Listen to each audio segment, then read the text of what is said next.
Hello students, your topic for today is balancing parliamentary supremacy with judicial review. So we are going to understand the parliamentary supremacy and judicial review. The judiciary, legislature and executive are the three pillars on which the effective functioning of the government rests. A balance as opposed to conflicts is very necessary to achieve the ultimate public welfare and smooth functioning of the constitutional machinery.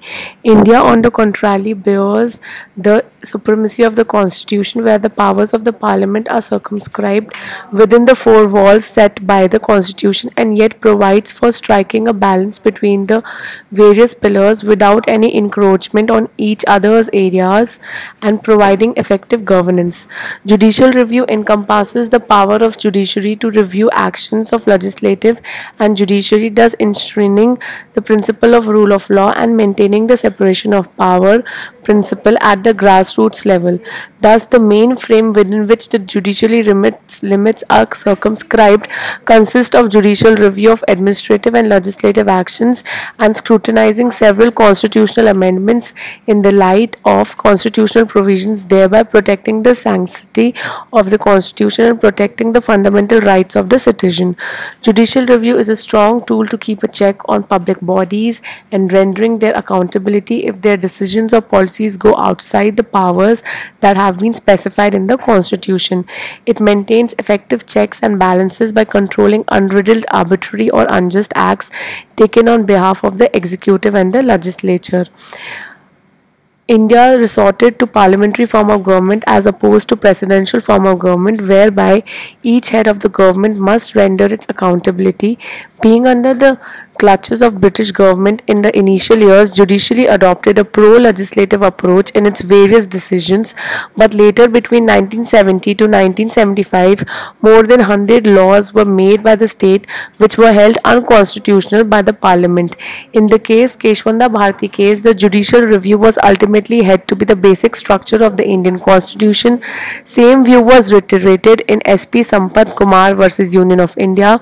Justin P.N. Bhagwati, relying on the Mundra Mills Ltd, declared that it was well settled that judicial review forms the basic structure of our Indian constitution.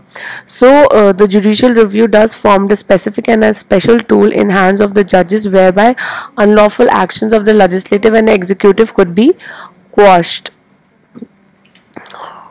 The principle of parliamentary sovereignty means neither more or less than this, namely that Parliament thus defined has under the English Constitution the right to make or unmake any law whatever, and further no person or body is recognized by the law of England having a right to override or set aside the legislation of the Parliament.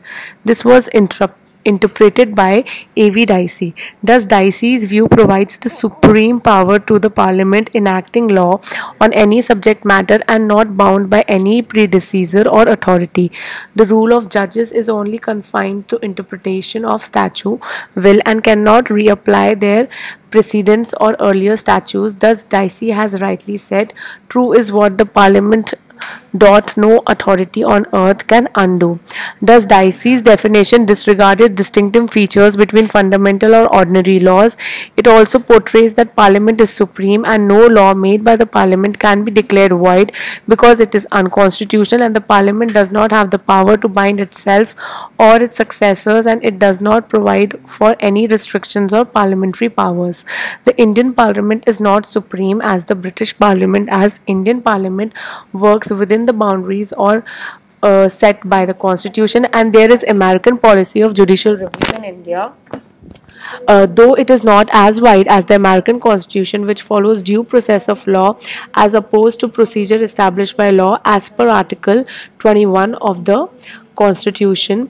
Article 368 provides for the amendment of the Constitution, which requires introduction of such bill in either house of the Parliament by the majority of total members and presentation to present who shall give his assent, and in some matters like Article 54, 55, 73, 160 2 or 241, representation of the states in the parliament requires ratification by not less than one half of the states. Article 13 declares the states must not make any laws inconsistent with part 3 of the constitution, violating fundamental rights or that take place or abridge fundamental rights. Thus, the article provides a judicial review of the pre-constitutional and post-constitutional laws, providing a synchronizing approach to the provisions of the constitution. The Supreme Court held that the amendment power under 368 includes constitutional law also. Article 368 is general and empowers the parliament to amend the constitution without any exception, and it is the exercise of sovereign constituent power. So, sovereignty means the power to acquire and cede territory, but Parliament is not empowered to make a law in permitting cessation of a part or whole of the territory of the states, as held in the case Berubari Union and exchange of enclaves.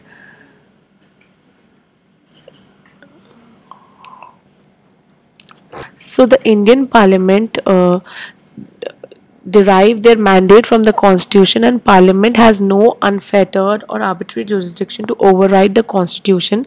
The question is not of parliamentary supremacy or judicial supremacy, rather the question is of striking the balance between the two so as to have a democratic setup where the public interests are not violated.